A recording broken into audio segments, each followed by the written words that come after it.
Peace, peace.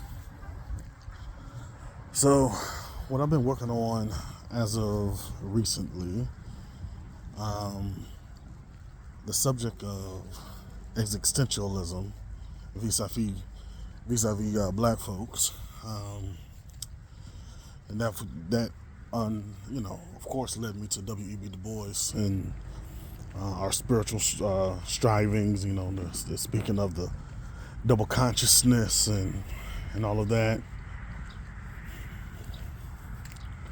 I'm still working things out. I'm still, reading a lot of Du Bois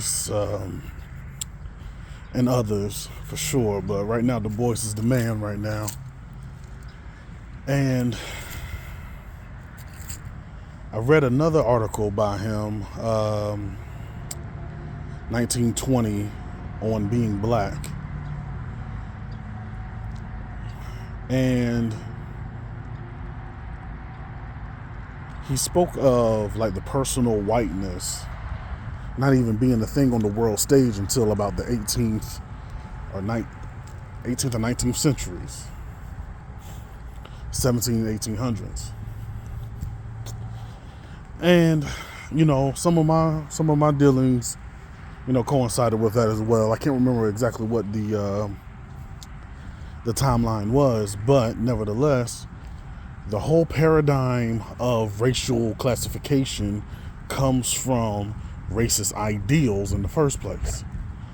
So that forces me to question and consider, how does one establish black existentialism within a racist paradigm in the first place? What if the whole paradigm has to be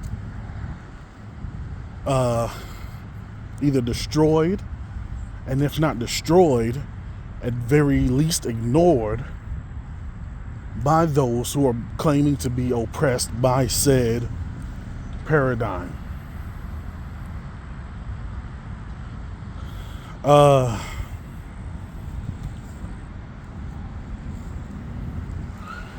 W.E.B. Du Bois was saying that the problem of the 20th century will be that of the color line.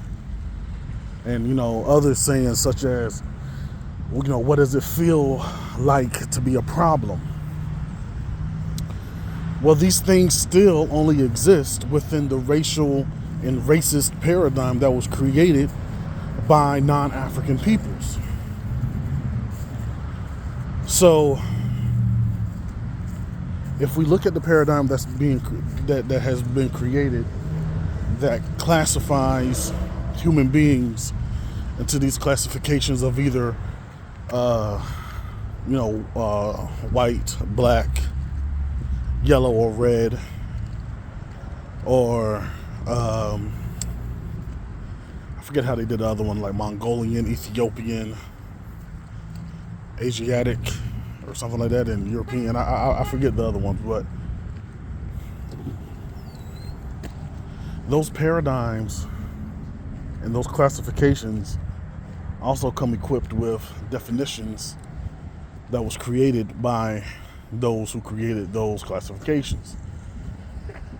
And unfortunately, those people were racist in the fact that, of course, they're going to say Europe is right or white is right in that sense, and everything else is othered outside of that standard that was set. Now, the question is, we who are the others within that paradigm, will we choose to go along with the definitions that were set by the standards of these people's myopia, of the time?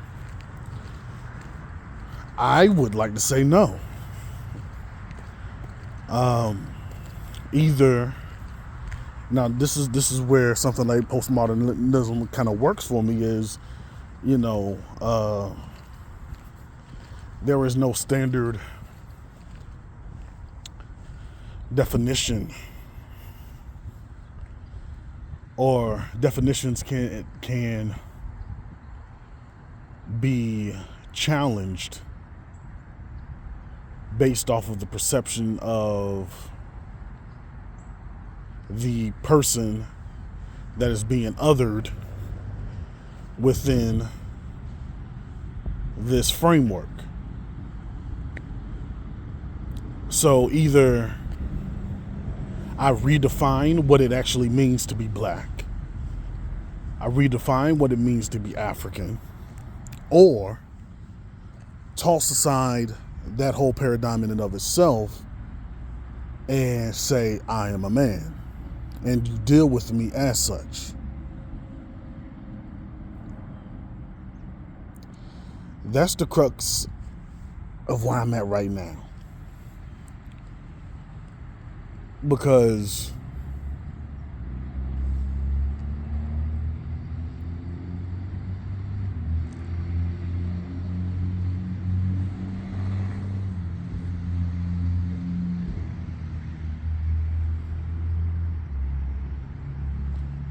our African educational systems, pre-colonial,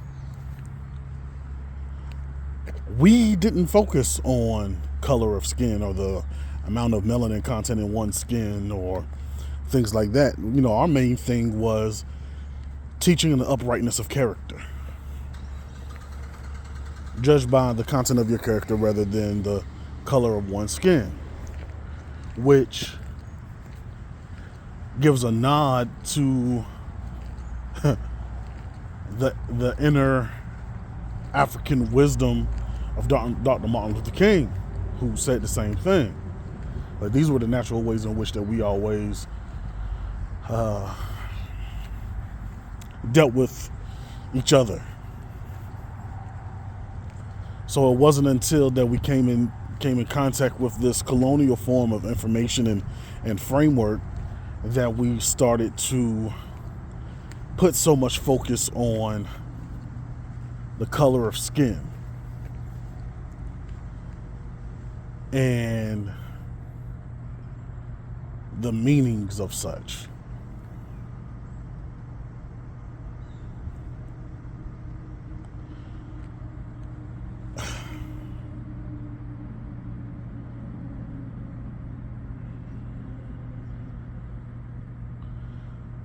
So at this point here, where I'm at right now, is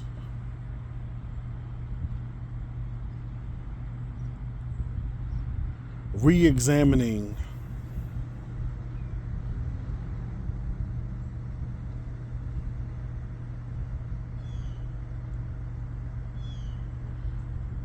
the utility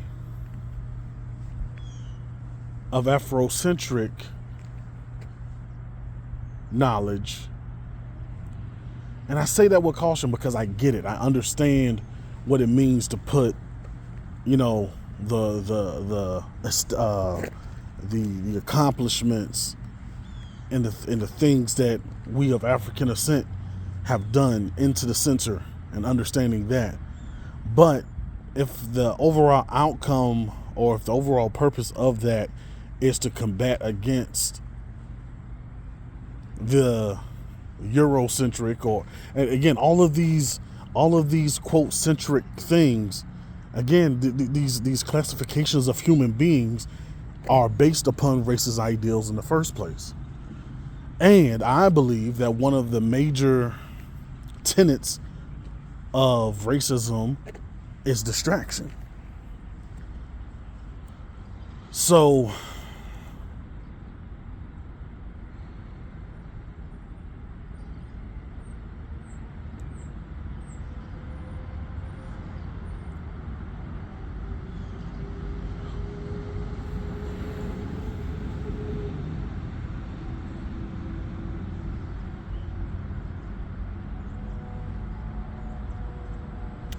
how do we deal with that?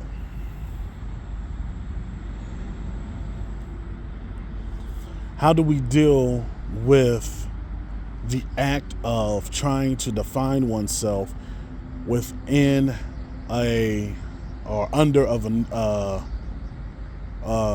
vernacular umbrella that was created by racist ideals in the first place? Where, you know, I forgot who said we can't use the master's tools to tear down, you know, their house.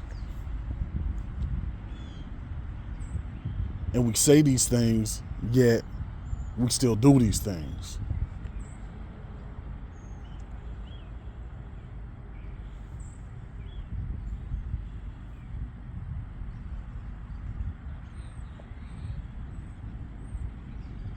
I don't know. Still working some things out with that.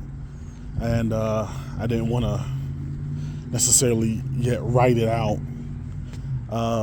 because other considerations that I'm doing is a librarian as information scientist, and then juxtaposing that with the musings that I'm wrestling with now. So yeah, we working it out.